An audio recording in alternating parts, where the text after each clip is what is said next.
हरे कृष्णा। सभी वैष्णव भक्तों के चरणों में दंडवत प्रणाम। सती द्रौपदी की कथा भाग 9।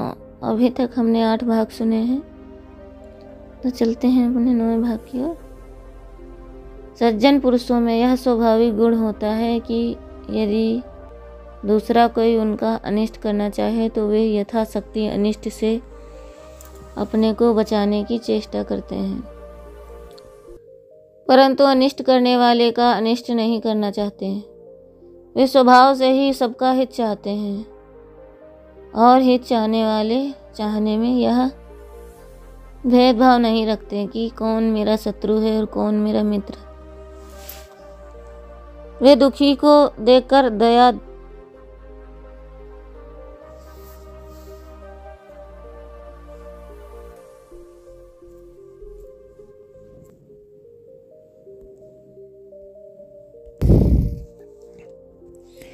वे किसी का अनिष्ट नहीं चाहते हैं।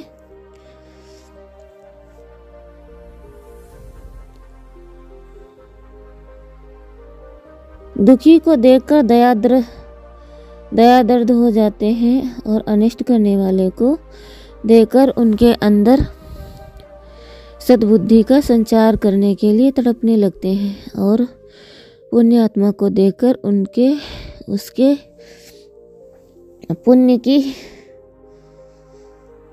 अभिवृद्धि के लिए सचेष्ट हो जाते हैं। उनके जीवन का यही नियम है कि वे जब घोर विपत्ति में पड़ जाते हैं, उनका कोई सहारा नहीं रहता, तब वे भगवान श्री कृष्ण को पुकारते हैं और कृष्ण दौड़कर उनकी रक्षा करने आते हैं। इस विषय में द्रौपदी का बड़ा अनुभव था। उसने अपने जीवन में अनार्य विपत्ति उपस्थित होने पर भगवान श्री कृष्ण को समय समय पर पुकारा था और श्री कृष्ण सब काम छोड़कर उनकी रक्षा के लिए दौड़े आए थे। पांडव वनवासी हो गए, यद्यपि वे अपनी कार्य सिद्धि में लगे हुए थे, किसी के आश्रित नहीं थे, बहुतों के आश्रय थे, उनमें दैन्य का संचार नहीं हुआ था। तथापि कौरव यही समझते थे कि पांडव दीन हो गए हैं, दरिद्र हो गए हैं, असहाय हो गए हैं, हमारे पास महान ऐश्वर्य है, अब वे हमारा मुकाबला क्या कर सकते हैं।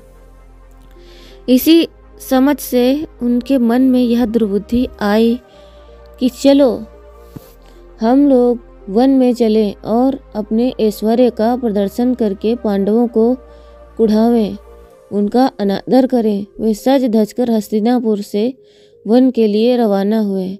गंधर्व राज चित्रसेन से अर्जुन की बड़ी मित्रता थी।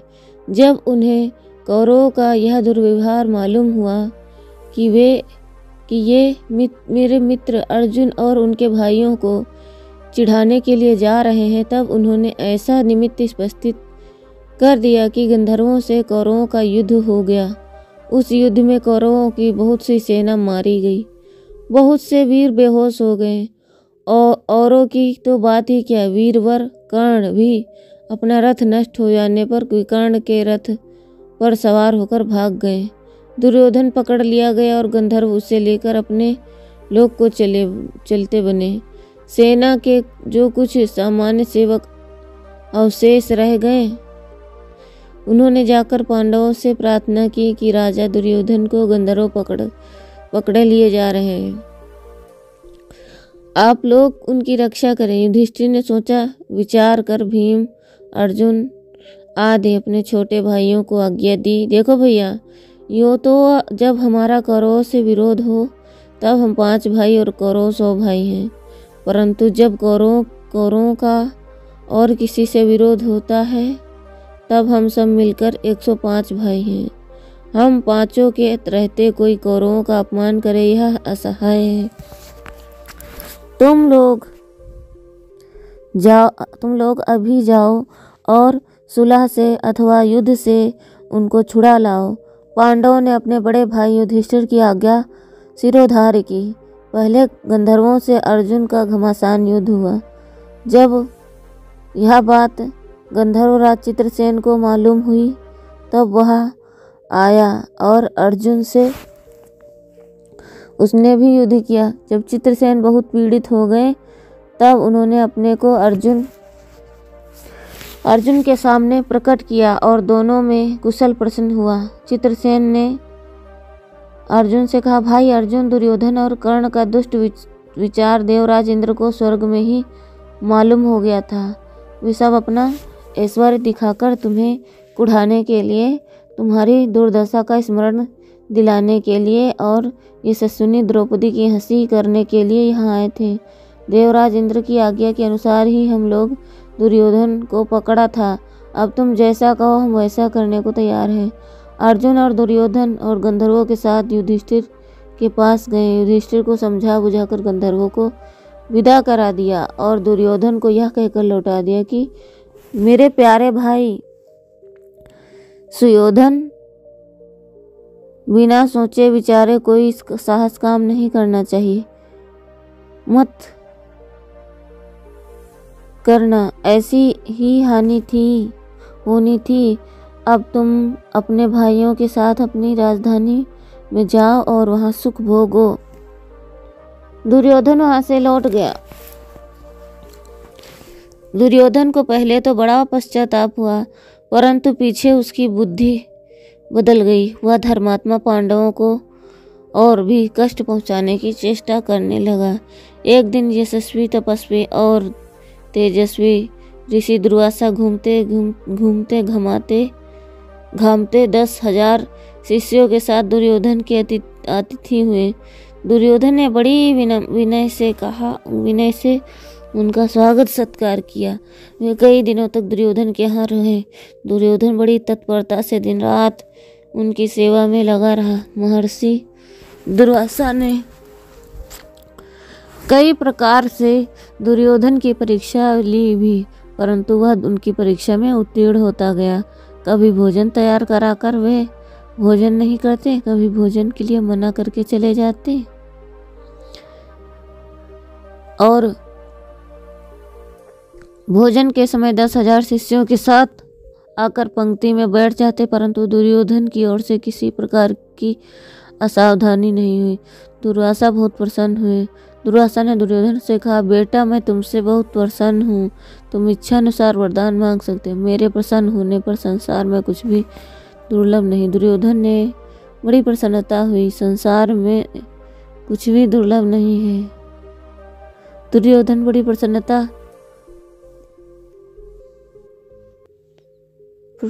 हुई। मरकर जीवित होने पर जितना हर्ष किसी साधारण मनुष्य को हो सकता है, उससे भी अधिक हर्ष दुर्योधन को हुआ। दुर्योधन ने कुटिल, शकुनी और कर्ण से पहले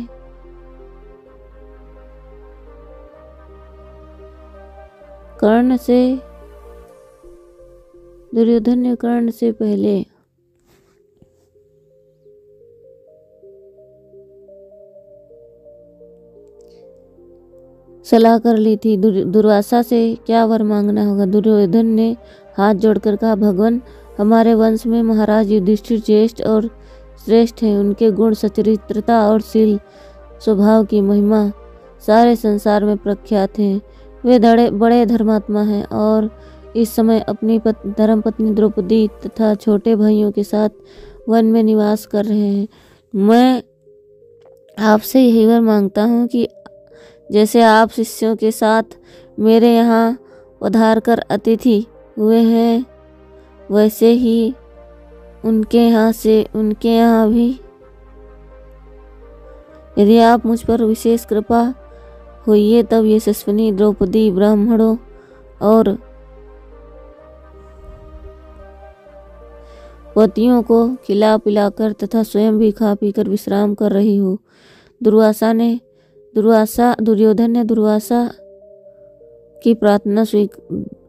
ने दुर्योधन की प्रार्थना स्वीकार की और वे वहां से विदा हुए।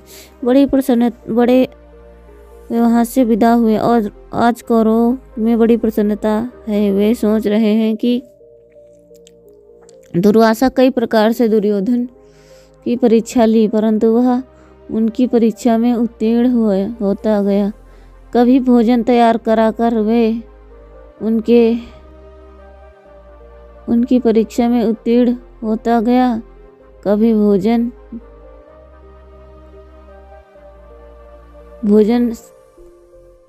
नहीं करते थे, कभी भोजन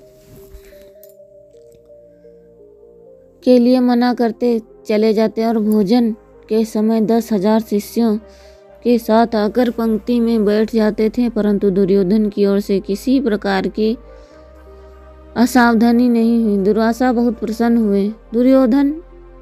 दुर्वासा ने दुर्योधन से कहा, बेटा मैं तो दुर्वासा को भोजन ना कराकर सकने के कारण पांडव लोग अवश्य दुर्वासा की क्रोधाग्नि से भस्म हो जाएंगे। भोले दुर्वासा जी दुर्योधन की प्रार्थना के अनुसार ठीक वैसे ही समयानुसार पांडवों के अतिथि हुए। पांडवों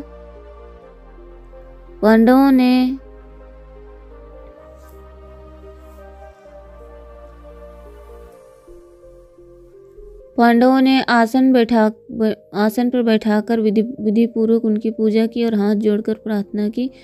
ब्राह्मण स्नान, संध्या आदि नित्य कर्मों को समाप्त करके आइए और भोजन कीजिए। दुर्वासा के आने का उद्देश्य ही यही था। उनके मन में यह बात नहीं आई कि वनवासी युधिष्ठिर इस समय मुझे और मेरे 10,000 शिष्यों को कहां से भोजन कराएंगे। उन्होंने स्वीकार कर लिया और वे शिष्यों के साथ नदी तट पर जाकर गोता लगाने के लिए परमात्मा का ध्यान करने लगे। द्रौपदी के लिए यह समय बड़ी विपत्ति का था। वह दुर्वासा के स्वभाव से परिचित थी। वह जानती थी कि यदि इस समय दुर्वासा को भोजन नहीं मिलेगा तो शाप देकर पांडवों को नष्ट कर देंगे। बहुत सोच विचारने पर भी कोई उपाय नहीं सूझा। वह घोर चिंता में पड़कर शरण अनाथ नाथ दीन बंधु भगवान श्री कृष्ण की शरण में गई।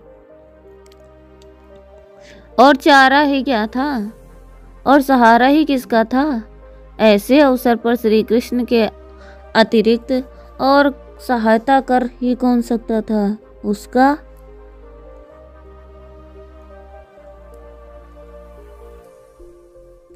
शरीर जड़ सा हो गया। उसके हाथों की बरबस अंजलि बंध गई। आंखों से आंसू की धारा फूट निकली। वह मन ही मन कहने लगा, श्री कृष्ण, मेरे प्यारे श्री कृष्ण, तुम्हारी बाहें बड़ी लंबी हैं। तुम देवकी नंदन होने पर भी अच्युत हो।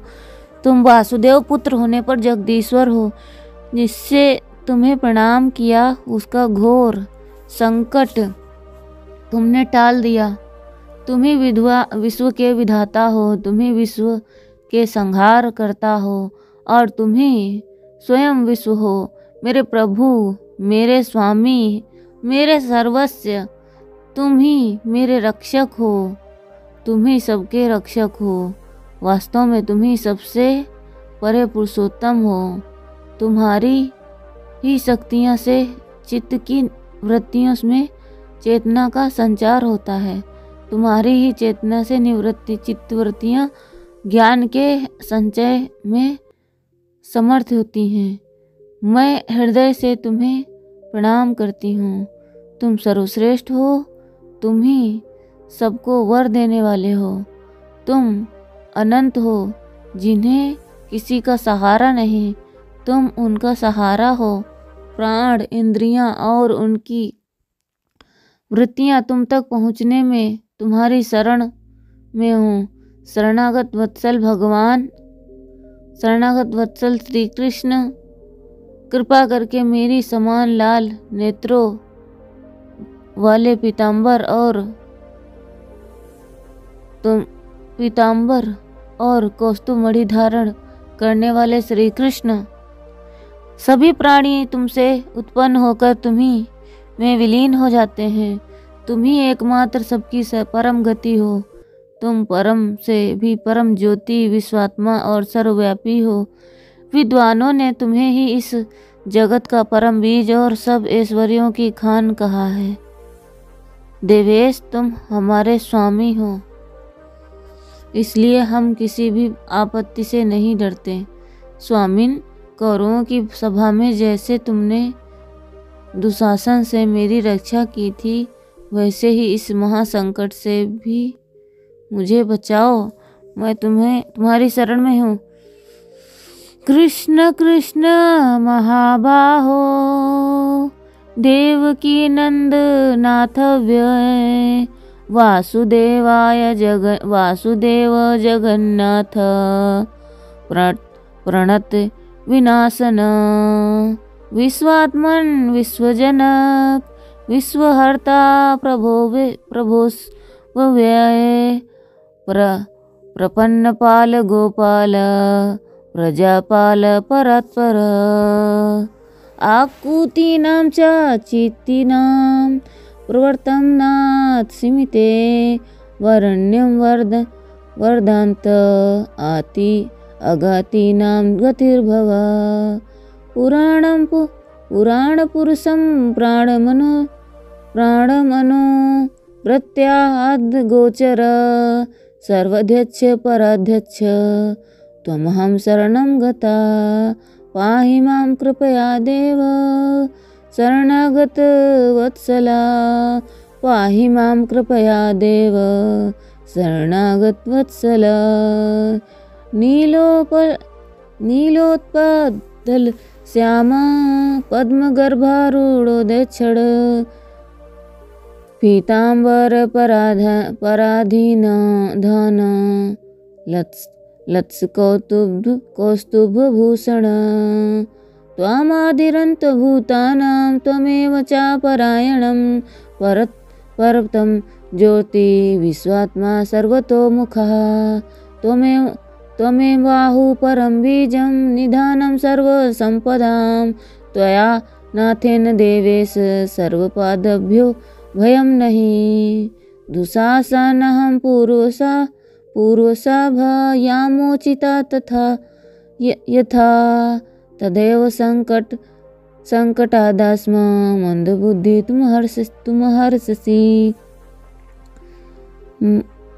महाभारत वन खंड में 263 में कहा भगवान श्री कृष्ण कहाँ नहीं हैं, उनसे क्या छिपा है। कोई सच्ची प्रार्थना करे और वे उपस्थित ना हो जाएं, यह असंभव है। द्रौपदी की प्रार्थना द्वारका में पहुंची। उस समय भगवान श्री कृष्ण सैया पर लेटे हुए थे। पास ही रुक्मिणी थी। उन्होंने अपनी नींद छोड़ी। रुक्मिणी से कहा वो भी नहीं। वे बात की बाद में द्रौपदी पास पहुंच गए।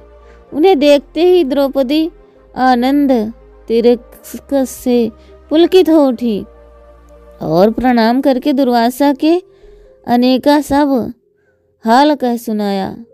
श्री कृष्ण ने कहा, पांचाली, मैं द्वारका से यहाँ आते आते थक गया हूँ। मुझे बड़े जोर की भूख लगी है। पहले शीघ्र मुझे भोजन कराओ, पीछे देश भर की बातें सुनना। श्री कृष्ण यह बात सुनकर द्रौपदी ही लज्जित हुई। उसने कहा, प्रभु, जब तक मैं भोजन नहीं करती तभी तक सूर्य भगवान के दिए हुए पात्र में अन्न रहता है, फिर कुछ नहीं रहता। इस समय मैं भोजन कर चुकी हूँ, अब इसमें कुछ नहीं है।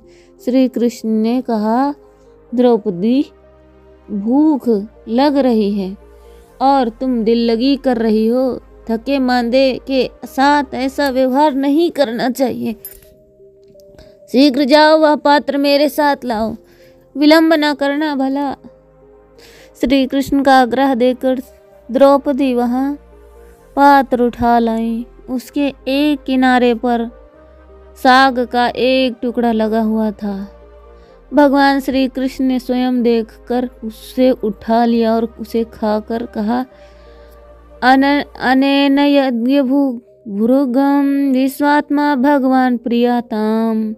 अर्थात इस अन्न से यज्ञाधिपति देवाधिदेव विश्वात्मा भगवान प्रसन्न और तृप्त हो। यो कहकर भगवान श्री कृष्ण ने सहदेव से कहा, सहदेव, तुम जाकर शीघ्र ही मुनियों को बुला लाओ।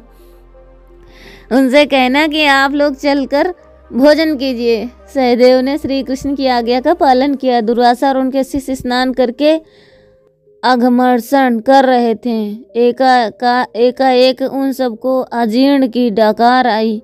उन्हें ऐसा जान पड़ने लगा कि मानो उन्होंने अभी खूब डटकर भोजन किया है। सब जल के बाहर निकले।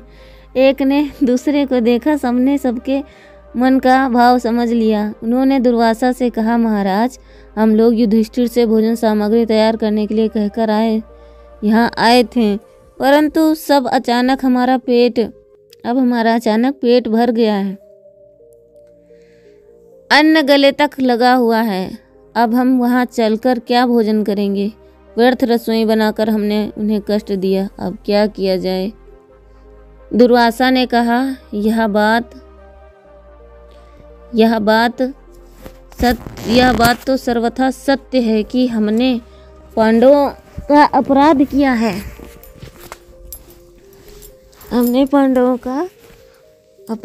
है। अब ऐसा उपाय करना चाहिए कि वे हम पर रुष्ट ना हो जाएं।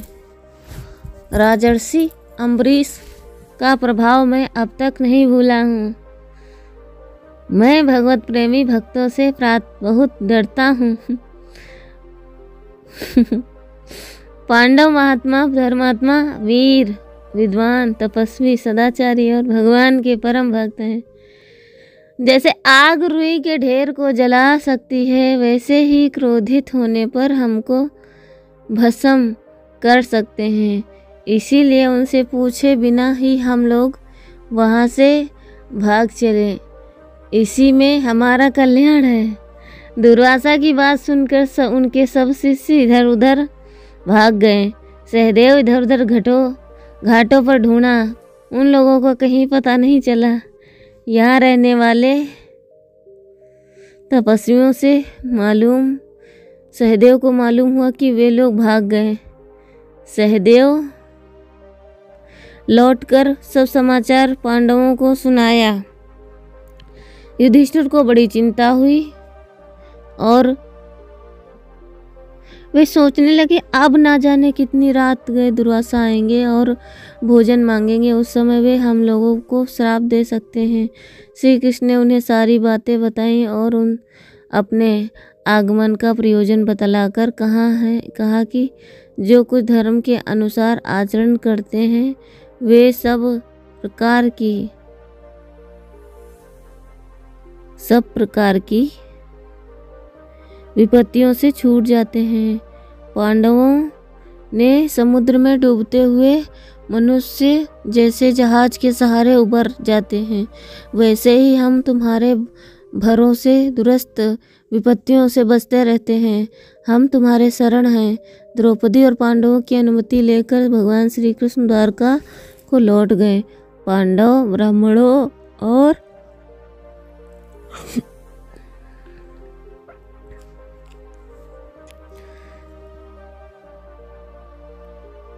समाचार पांडवों और ब्राह्मणों और अपनी प्यारी पत्नी द्रौपदी के साथ वन से दूसरे वन में विचरने लगे। एक दिन 5 पांडवों वन गए हुए थे। आश्रम पर द्रौपदी अकेली थी। दैववश सिंधु नरेश का राजा जयद्रथ उसी रास्ते से निकला। अनुपम सुंदरी द्रौपदी को देखकर वह मोहित हो गया। द्रौपदी की अंग कांति से सारे वन को जगमगाते हुए देखकर वह एकटक द्रौपदी को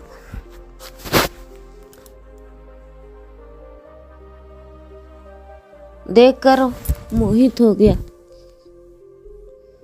द्रौपदी की अंग कांति सारे वन में जगमगाते हुए देखकर वह एकटक द्रौपदी को देखने लगा और सोचने लगा कि यह कोई अप्सरा है, देव कन्या है अथवा मनमोहिनी माया है। उसका मन विचलित हो गया। उसने अपने मित्र राजा कोटिकास्य को बुलाकर कहा, मित्र, अब मैं ब्याह करने न जाऊंगा।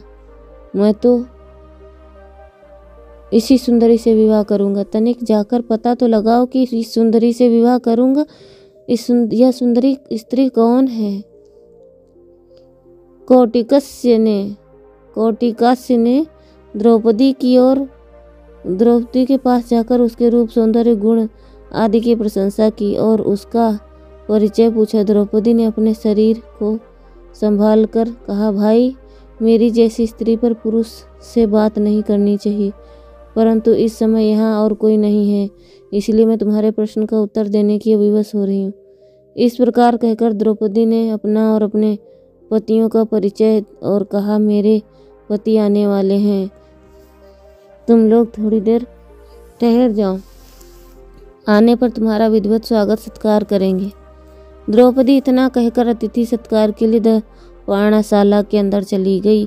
पर्णशाला के अंदर चली गई और कौटिकस जयद्रथ के पास लौट आया।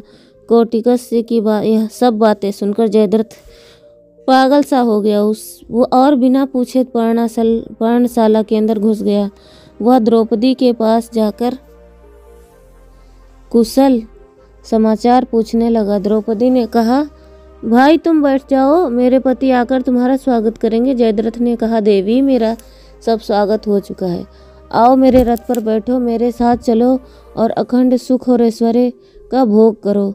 राज्य श्रीहीन दीन उदासीन पांडवों को छोड़ दो, चलो समूचे सिंधु सौवीर देश की महारानी बनकर मेरे साथ मजे से चैन करो। द्रौपदी का हृदय कांप उठा, उसकी भौहें टेढ़ी हो गईं।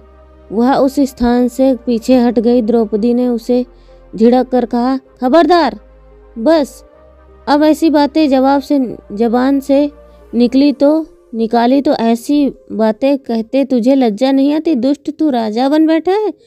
द्रौपदी मन ही मन सोचने लगी कि इसके पास सेना है, सहायक है, वह स्वयं बलवान है, यदि मुझे बलात् पकड़ ले जाए तो मैं क्या करूंगी? कुछ ऐसा उपाय करना चाहिए कि यह कुछ देर विलंब जाए और तब तक मेरे पतियों से कोई ना कोई आ जाए तो मेरी रक्षा हो सके। द्रौपदी का मुंह लाल हो गया, आंखों में आंसू उतर आए। वह कहने लगी, मूर्ख, जो कभी युद्ध में विचलित नहीं हुए उन पांडवों के संबंध में ऐसी बातें करते समय जीभ गिर जानी चाहिए। क्या तेरे मित्रों में ऐसा कोई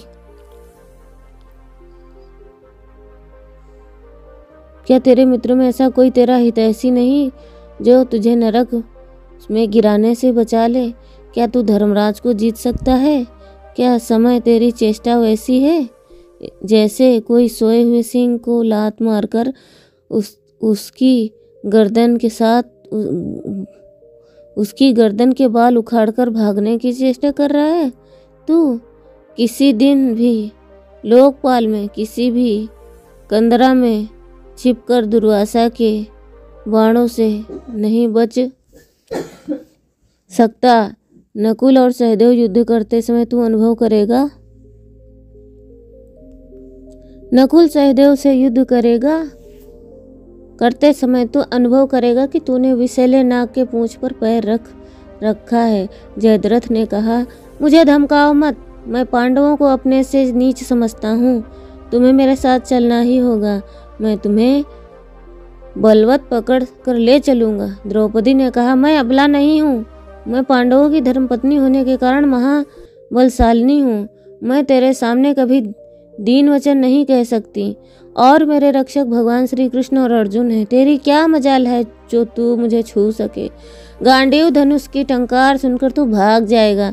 यदि अपने पतियों के विरुद्ध कभी एक बात भी मेरे मन में आई ना, तो मैं यहीं सत्य शपथ करके कहती हूँ कि कुछ ही क्षणों के बाद तुझे अपने पतियों के कैद में देखूंगी। मैं देखूंगी कि वे तेरे सिर के बाल पकड़कर घसीटते हुए लिए आ रहे हैं। यदि तू मुझे बलपूर्वक ले जाएगा तो भी मैं तुझसे डर नहीं सकती। अभी अभी पांडव आते हैं। द्रौपदी कह ही रही थी कि जयद्रथ ने झपटकर उसके पकड़ना चाहा। द्रौपदी ने पुरोहित धौम्य को अपनी रक्षा के लिए पुकारते हुए अपने दुपट्टे को इस प्रकार झटका कि जयद्रथ कटे पेड़ की तरह चारों खाने चित जमीन पर गिर गया। धौम्य ने आकर बहुत समझाया बुझाया, परंतु उसने उनकी बात नहीं मानी। द्रौपदी भी उसके स्पर्श से बचने के लिए पुरोहित धौम्य के चरण छूकर बारंबार लंबी सांसें भरती हुई जयद्रथ के रथ पर सवार हुई। उसने रथ हाँका, धौम्य उसके पीछे पीछे चलने लगे। वन में गए हुए पांडवों के सामने अनेक अपशकुन होने लगे। युधिष्ठिर ने प्रेरणा की कि हमें वहाँ सूना सा दिख रहा है, शीघ्र ही से शीघ्र आश्रम पर चलो। आश्रम पर पता लगाकर भीमसेन और अर्जुन जयद्रथ का पीछा किया। शेष 3 भाई भी उसके पीछे ही हो लिए। उनके भयंकर शब्द से वन गूंज उठा। उन्हें देखते ही जयद्रथ की हिम्मत पस्त हो गई। वह डरकर द्रौपदी से पूछने लगा, जो ये 5 वीर मेरी ओर दौड़े आ रहे हैं, वे कौन कौन हैं? बतलाओ तो सही। द्रौपदी ने कहा, मूर्ख, यह नीच कर्म करने के बाद तू उन धर्मात्माओं का परिचय पूछ रहा है? ये 5 वीर मेरे स्वामी हैं। अब तेरे पक्ष का कोई आदमी नहीं बच सकता। उनका दर्शन हो जाने के बाद ना मुझे दुख और तेरा डर है। अब तू शीघ्र ही मरने वाला है, इसलिए धर्म का ख्याल करके तेरे प्रश्न का उत्तर दे देना चाहिए। सुन, जिनकी ध्वजा के सिरे पर बांधे हुए 2 मृदंग रथ चलने के समय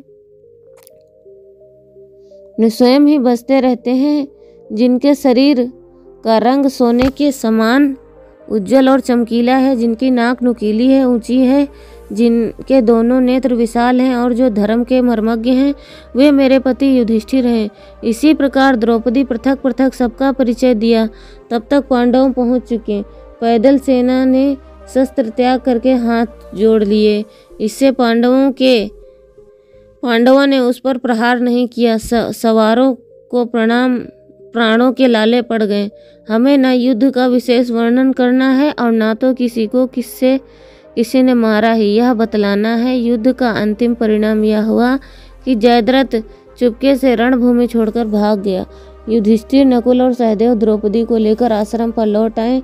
भीमसेन अर्जुन जयद्रथ को पकड़ने के लिए आगे बढ़े। युधिष्ठिर ने कहा, भाई जयद्रथ दुर्योधन का बहनोई है, इसीलिए वह हमारा बहनोई है। दुर्योधन की बहन दुशाला और माता गांधारी के दुख का ख्याल करके उसे मारना मत। भला गांधारी के दुखों का क्या हाल, ख्याल करके उसे मारना मत। द्रौपदी ने कहा, नहीं नहीं, उस कुल कलंक नराधमी को जीता ना छोड़ना, जिंदा ना छोड़ना। भीमसेन और अर्जुन जयद्रथ को पकड़ लिया और बाल खींचकर घसीटते हुए घूंसों से खूब पीटा। भीमसेन की मार से वह बार बार बेहोश हो जाता। अर्जुन ने कहा कि बड़े भैया की बात याद रखना। भीमसेन ने लाचार होकर मारना बंद कर दिया। उसके सिर के बाल उखाड़ डाले, रूप विरूप कर दिया, 5 चोटियां रख दी और वह चुपचाप खड़ा सिर सिट पिटाया और नहीं। भीमसेन ने कहा, तुझे मैं एक शर्त पर छोड़ सकता हूँ, यह है कि तुम आज से अपने को राजा मत कहना, जहाँ जाना दास ही बताना। जयद्रथ ने बिना नानुनाच किए भीमसेन की शर्त मंजूर कर ली। भीमसेन ने जयद्रथ को बांधकर युधिष्ठिर के पास ले आए। उसकी दुर्दशा देखकर पहले तो युधिष्ठिर को हंसी आ गई, परंतु फिर उन्होंने अपने को संभालकर उसे छुड़ा दिया। द्रौपदी ने कहा कि जयद्रथ जीवित रहे, इससे पांडवों का गौरव बढ़ता ही है। धर्मराज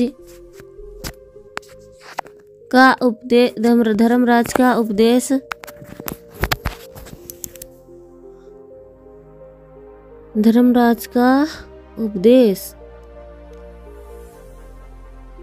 जयद्रथ को आदेश दिया और कहा कि भगवान का भजन करो और ऐसा कुकर्म करने का विचार त्याग दो। भगवान तुम्हें सद्बुद्धि दे, तुम्हारा कल्याण हो। जयद्रथ से कुछ कहते नहीं बना।